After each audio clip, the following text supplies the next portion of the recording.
दोस्तों अस्सलाम वालेकुम। उम्मीद है कि आप खैरियत से होंगे। मेरा सा कुंबावा मेरा सा गेंकी जिसका क्यों रिवा नीनेन रोकगस डीजू नीची खायु भी दिस। आज जो है 2020 22 जून और मंगल का दिन है और रात के 9:30 बजने वाले हैं। और काफ़ी दिनों के बाद सोचा कि आज हम थोड़ी सी लगाने की भी प्रैक्टिस करें और चौथी क्लास का हम आगाज़ करें। इससे पहले मैं छोटी सी 2-4 बातें करना चाहूँगा कि जापान में हमारी पाकिस्तानी कम्युनिटी की जो खबरें हैं और जापान की जो दूसरी अमूमी खबरें हैं उसके बारे में 2 मिनट की बात करना चाहूँगा। पिछले दिनों रईस सिद्दीकी साहब जो कि जापान की सीनियर तरीन शख्सियत हैं और 70 साल की उनकी उम्र है। उन्होंने 32 साल एक तीनूस की खातून से शादी की और उनकी दावत वलीमा थी पिछले इतवार को याशियो रेस्टोरेंट में, यहाँ पर याशियो शहर में जो अलकरम रेस्टोरेंट वहाँ पर। तो बड़ी गहमा गहमी रही, बड़ी धूमधाम से उनकी दावत वलीमा में लोगों ने शिरकत की और पाकिस्तानी कम्युनिटी की चीदा शख्सियात ने शिरकत की, उनको मुबारकबाद दी। और एक बड़ा मौजू ज़ेर बहस है जापान में और कोई उन पर तनकीद कर रहा है, कोई उन पर तबसरा करता है, कोई उनको मुबारकबाद दे रहा है। तो बहरहाल मिला जुला जो रुझान जापान में पाया जा रहा है, कोई रश कर रहा है, कोई हसद कर रहा है, कोई जेलसी हो रहा है, कोई खुश हो रहा है। तो बहरहाल मैं तो एक ही बात में ये बात ख़त्म करना चाहूँगा कि मियाँ बीवी राज़ी तो क्या करेगा काजी। ठीक है।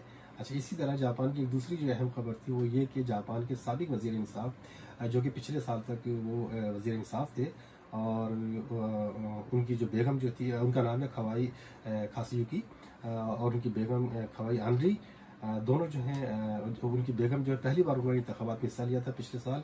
और मालूम ये हुआ कि उन्होंने दौरान इंतखाबात जो कि वहाँ के अपने इलाके के वो हिरोशिमा से उनका ताल्लुक था, ये वहाँ पर यूनिवर्सिटी असम्बली के कुछ जो असर रसूख वाले लोग थे उनको कुछ नकदी की सूरत में जो है उनको कुछ तोहफे दिए या कैश उनको इनाम के तौर पर दिया ताकि वो उनको सपोर्ट कर सकें। तो जापान में जैसा कि आपको मालूम है कि इंतखाबात के दौरान बहुत ज़्यादा सख्ती होती है और उसके इंतखाबात के जो जो कवानीन हैं उसके मुताबिक अगर कोई भी उसकी खिलाफ वर्जी करता है, अगर वो जीत भी जाता है तो बाद में उसको जो है रिज़ाइन देना पड़ता है और उससे गिरफ्तार कर लिया जाता है। लिहाजा जब ये बात पता चली पिछले साल के उनकी बेगम और बेगम के जब उन्होंने इलेक्शन पहली बार हिस्सा लिया तो वो दोनों मियाँ बीवी इसमें मुलविस थे कि उन्होंने अपने जो करीबी जो दोस्त थे उनके या उनके उस इलाके के असर रसूख वाले जो लोग थे उनको रिश्वत के तौर पे पैसा दिया। वो बात वो खुल गई तो फौरी तौर पे उनको वज़ीर इंसाफ जो थे उनकी उम्र 57 साल थी तो उनको फौरी तौर पे अपने ओहदे से रिज़ाइन देना पड़ा। और जो बरसर इक़्तिदार पार्टी है जापान की जिमिंतो यानी कि लिबरल डेमोक्रेटिक पार्टी, उससे भी उनको मुस्तफ़ी होना पड़ा। और फिर उनके ऊपर जो है इन्वेस्टिगेशन की गई तो वो उनका जुर्म साबित हो गया और यहाँ की जो पुलिस ने जो है उनको गिरफ्तार कर लिया दोनों को।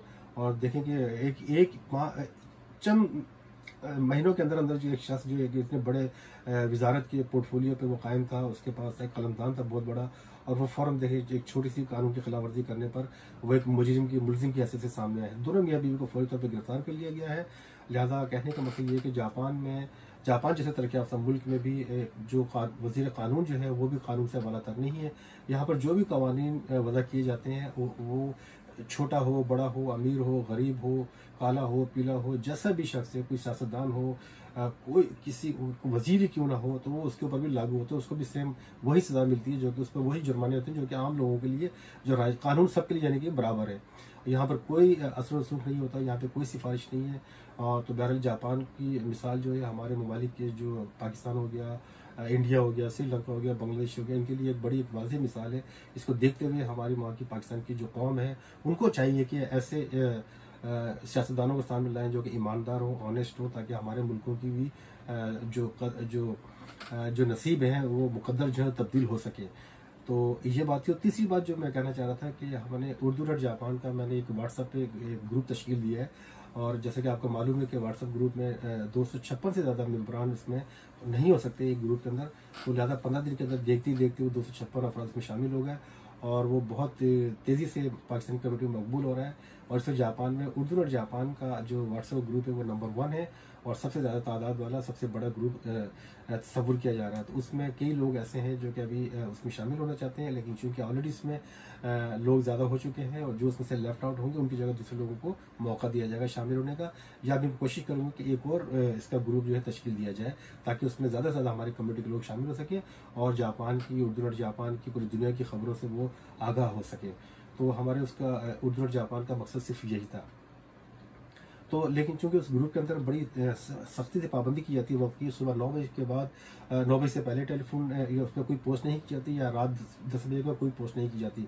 वो इसलिए ये मैंने रखा था चूंकि जापान में आपको मालूम होना चाहिए, या जो लोग जिनको नहीं मालूम वो ये बात कान खोल के सुन लेंगे, जापान में इखलाकी तौर पर रात को 10 बजे तक, 10 बजे के बाद कोई भी किसी को टेलीफोन नहीं करता, जब तक कि कोई आपके इमरजेंसी का सामना ना हो। कोई इमरजेंसी की बात आपको ना करनी हो तो आपको फ़ोन करने की इजाज़त नहीं है इखलाकी तौर पर। इसी तरह सुबह 9 बजे से पहले कोई भी इखलाकी तौर पर किसी को टेलीफोन करना गैर इखलाकी हरकत समझता है। तो लिहाजा हमारे ग्रुप में इन चीज़ों का बड़ा ख्याल रखा जा रहा है। तो लिहाजा आप आइए, आज हम चलते हैं अपने हिरागाने की चौथी क्लास की तरफ। और इससे पहले आपको याद होगा कि हमने हिरागाने के 20 सालों के तहजी हमने सीख लिए थे, और मुझे उम्मीद है कि तमाम दोस्त जो कि सीरियसली इसको ले रहे हैं उन्होंने इसकी खूब प्रैक्टिस की होगी। और मुझे कई लोगों के दोस्तों के फ़ोन भी आए कि नासिर भाई हमने तो बिल्कुल उसकी स्टडी कर ली, उसकी तैयारी भी कर ली, प्रैक्टिस भी कर ली है, आप जल्दी से आगे सबक क्यों नहीं देते आप। तो उनसे मेरी गुजारिश ये है कि मैं चूँकि काफ़ी मसरूफ़ रहता हूँ और मेरे पास इतना टाइम नहीं होता कि मैं हर दूसरे दिन या तीसरे दिन जो वीडियो बना सकूँ, उसके मुझे थोड़ी तैयारी करना होती है और कुछ टाइम निकालना पड़ता है। तो बहरहाल हमने पिछली मरतबा जो है ये आपको याद होगा कि हमने 20 अरबे ताजी जो है हमने सीख लिए थे हिरागाने के। और हिरागाने ही चूंकि मुश्किल है, हम जब हिरागाना सीख लेंगे तो उसके बाद खातागाना सीखना हमारे लिए बहुत आसान होगी। जैसे कि लास्ट टाइम हमने आ ई उ ए ओ खा खी खू खे खो सा शी सू से सो, मैं फिर दोबारा से रिवाइज कर रहा हूँ मैं, था ची सू थे थो, यहाँ तक हमने स्टडी कर ली थी। और हमने ये भी बताया था कि आगे खा की कॉलम के ऊपर सीरीज के ऊपर जो अगर हम डबल स्ट्रोक या 10 लगाएं तो वो गाफ की आवाज निकलेगी, गा गी गू गे गो। इसी तरह सा शी सू के ऊपर हम डबल स्ट्रोक या 10 लगाते हैं तो जेड की आवाज निकलती है। इसी तरह था की सीरीज के ऊपर अगर हम डबल स्ट्रोक या 10 लगाएं तो दाल की आवाज निकलती है। ठीक है, दा जी जू दे दो। ठीक है, अब इसके बाद आ का सा था के बाद आता है ना। ना किस तरह लिखता है आप देख लीजिएगा, ना, नी, नू, ने, नो। ये आप देख रहे हैं कि था का जो पहला जो ये वर्टिकल और हॉरिजॉन्टल इसकी लाइन थी उसकी तरह है बिल्कुल। और उसके बाद आपने ये छोटा सा डैश लगाया और यहाँ से इसको लाके यूं घुमा दिया, ये हो गया ना। और ना और नी जो है आप देख रहे हैं कि खे की तरह था। खे का पहला जो स्ट्रोक था हमने ये लाके और ये छोटा खो को समझे छोटा कर दें यहाँ पर, या हमने था पे जो 2 थैन लगाए तो वो यहाँ पे लगाएंगे तो ये नी हो जाएगा। और नू जो है ये आ की दूसरी शक्ल है, आ से मिलता जुलता है, लेकिन आ की जो हॉरिजॉन्टल जो लाइन है वो इसमें नहीं है, बाकी इसका सेम वही है। और यहाँ पर लाके इसको सर्कल, छोटा सर्कल बनाएंगे, इसको चाहे तो बाहर निकालते हैं, ना भी निकाले यहाँ तक भी रख ले, कोई मसला नहीं है। ये हो गया नू। इसी तरह ने जो हमारे लिए नया वर्ड है बिल्कुल, ये एक पहली सीधी लाइन, फिर ये जेड की तरह यहाँ तक लाए और यहाँ इसको घुमा के ये कर दिया, ये हो गया ने। और नो जो है बहुत आसान है। नो ये समझ लें कि आ का जो है ये वाला हिस्सा जो है ये नो हो गया। ठीक है, ना, नी, नू, ने, नो। अंग्रेजी में अल्फाबेट में कैसे लिखेंगे रोमा जी में, ना, नी, नू, ने और नो। ठीक है, ये मैं बार बार आपको इसलिए बता देता हूँ, जहां भी आपने किसी जापान में या किसी स्टेशन का नाम देखने, अगर वहाँ हिरागाना में लिखा हुआ है तो उसकी स्पेलिंग जो ट्रांसलेशन की होगी रोमा जी में वो इस तरह होगी। ठीक है ना, आप मिसाल के तौर पे आपने अगर ये नी लिखा हुआ है तो आप इसको नाई नहीं पढ़ना, आपने नी पढ़ना है। ठीक है, जहां पर आई होगा आई पढ़ना है और यू की जगह ऊ पढ़ना है उसको, और ई को जो ए पढ़ना है, ई नहीं पढ़ना। ठीक है, उसके बाद ना के बाद आता है जी हा। हाँ इस तरह लिखते हैं, खेल दिया मैंने, सॉरी। हाँ जो है ये सीधी लाइन लगा के और ये इस तरह लगाना है, ये हा। ठीक है, और ही, इसके बाद हु, हे, हो। हा के ऊपर एक और हम वो स्ट्रोक लगा देंगे तो ये हो जाएगा, हा, ही, फू, हे, हो। हालांकि ये एच की आवाज तो हु होना चाहिए, लेकिन जापान में चूंकि हु नहीं बोलते, फू बोलते हैं, फू। आप इसको फू पढ़ना है। और ये लिखने का तरीका एक और अच्छी तरह देख लीजिएगा। इसके 2-3 तरीके होते हैं इसके लिखने के, लेकिन कोई मसला नहीं, जैसा मर्जी लिख लें, वादे होना चाहिए ये हमेशा जो है ना मुझसे भी वो गड़बड़ होती है, जल्दी में लिखे तो हम लिख सकते हैं, लेकिन ये असल में ये है फू। ठीक है, और ही फिर आपको दोबारा, ये थोड़ा ज्यादा लंबा हो गया,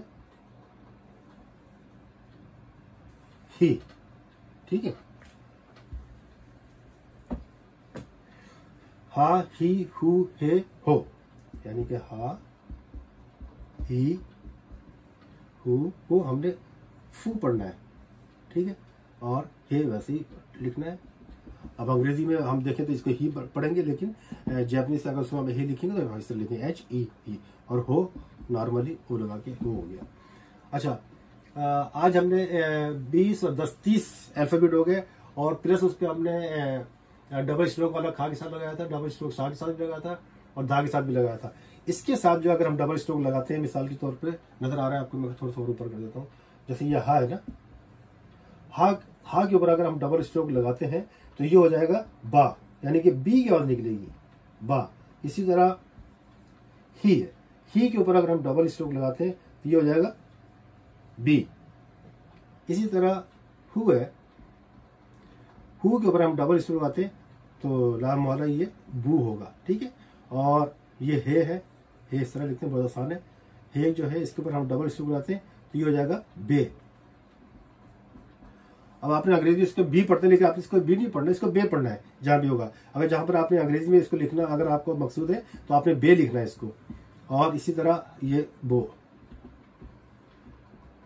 हो के ऊपर दो लगा देंगे स्ट्रोक तो बो हो गया ये, ठीक है। बा, बी, बू, बे, बो इसके साथ। लेकिन इसके साथ एक और 5 इजाफी आवाजें निकलती हैं। मिसाल के तौर पे ये हमने हा लिखा, हा के ऊपर हम छोटा सा एक सर्कल लगाते हैं यहाँ पर, जैसे हमने वहां नहीं अभी सर्कल पहली बार लगाया, सर्कल लगाया तो क्या हो जाएगा, ये पी की आवाज निकलेगी, पी, तो क्या हो जाएगा ये पा। इसी तरह ही के ऊपर हमने सर्कल छोटा सा लगाया तो ये हो जाएगा पी, पी, और ला मुहारा ये हो गया पू।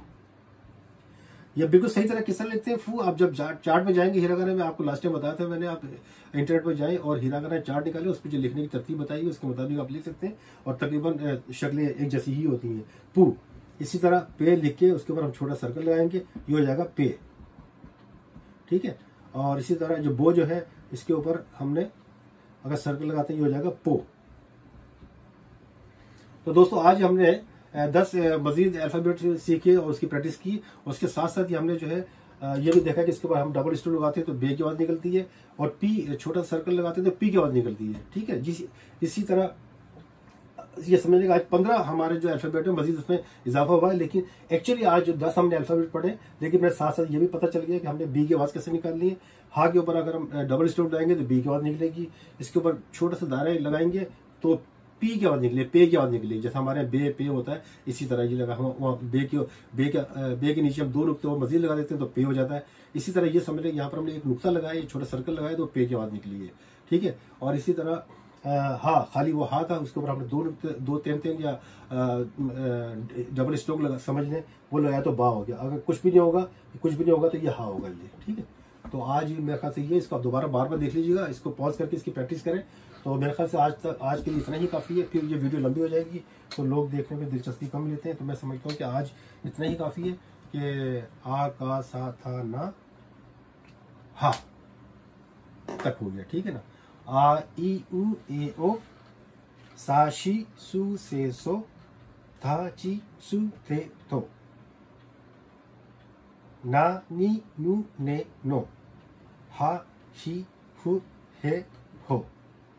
का के ऊपर अगर हम डबल स्ट्रोक लगाएंगे, 3 लगाएंगे तो गाफ की आवाज निकलेगी। सा के ऊपर डबल स्ट्रोक लगाएंगे तो जेड की आवाज निकलेगी, जा। इसी तरह था के ऊपर डबल स्ट्रोक या डबल 3 लगाएंगे तो दाल की आवाज निकलेगी। इसी तरह जो हमने ना पढ़ा, ना के ऊपर कोई असर नहीं है, ना को हमने नॉर्मली पढ़ा, ना, नी, नू, ने, नो, लेकिन वो थोड़ा लिखने में मुश्किल है, उसकी प्रैक्टिस कर लीजिएगा। इसी तरह हा के ऊपर अगर हम डबल स्ट्रोक लगाते हैं तो वो बा की आवाज निकलेगी, यानी बे की आवाज निकलेगी। और अगर हम उसमें छोटा सा सर्कल लगाते हैं, छोटा सा एक दायरा बनाते हैं उसके ऊपर, तो वो पे की आवाज शो करेगा, पा, पी, पू, पे, पो, हा, ही, हु, हे, हो, बा, बी, बू, बे, बो। इसी तरह आप जितने अल्फाज आपने अल्फाबेट आज तक सीख लिए आपने, इनको आपस में अच्छी तरह इसको याद करके फिर इनको आगे पीछे लिख के इनसे लफ्ज बनाएं, जुमले बनाएं, और उसकी प्रैक्टिस करें, और ताकि अगर कोई फौरी तौर पर अगर मैं आपके सामने नू लिखूँ तो आपको पता चल जाए कि नू कैसे लिखना है, खे कैसे लिखना है, आ कैसे लिखना है। इनकी अच्छी तरह इनकी शक्लें जो याद करें। इसके अलावा हमारा कोई चारा नहीं है। और जापानी ज़बान सीखने के लिए भी यही है, बल्कि कोई भी ज़बान सीखने के लिए कि उसकी आप वोकेबलरी जो है ज़्यादा से ज़्यादा उसको याद रखें। आप जब तक हिरागाना सीखेंगे, साथ में आप अपनी वोकेबलरी तो आप लोगों को आती है, आप इसके अंदर जितनी आपने अभी हिरागाना सीखी है इसके अंदर ही खुद ब खुद प्रैक्टिस करें। आप इसके अंदर कितने अल्फाज निकल सकते हैं। जैसे पोपी लिखना है, आपने पोपी लिखना है तो पोपी लिखना है तो हो लिख के उसके ऊपर छोटा दायरा लगाएं, फिर ही लिख के उसके ऊपर छोटा दायरा लगाएं तो पोपी हो जाएगा, ठीक है ना। जैसे पाकिस्तान लिखना है, आपने पाकिस्तान लिखना है तो हा के ऊपर छोटा दायरा लगाएंगे आप तो पा हो जाएगा। खी वैसे ही लिखें, खी हो गया। सा शी सू का सू लिखें आप, पाकिस्तान तान का ता आ जाएगा ता, लेकिन अभी हमने पढ़ा नहीं है, लेकिन अगर हम एन लगाएं तो पाकिस्तान हो जाएगा, ठीक है ना। अब मिसाल के तौर पे कोशी गाया, अगर कोशी गाया भी कहते हैं हम तो कोशी गाया का को लगाएंगे, फिर आप शी उधर से लें, गा काफ के ऊपर जो है डबल स्ट्रोक लगाएं का के ऊपर तो गा हो जाएगा। या भी आपने पढ़ा नहीं है तो कोशी गाया। इस तरह जो है आप देखें उसके अंदर कितने कई अल्फाज होंगे जो कि आपको आते होंगे। उन्हीं अल्फाज के अंदर जितनी अल्फाबेट हमने आपको सिखाई है 20 और 10 30 हो गई हैं, सिर्फ 16 अल्फाबेट रह गई हैं।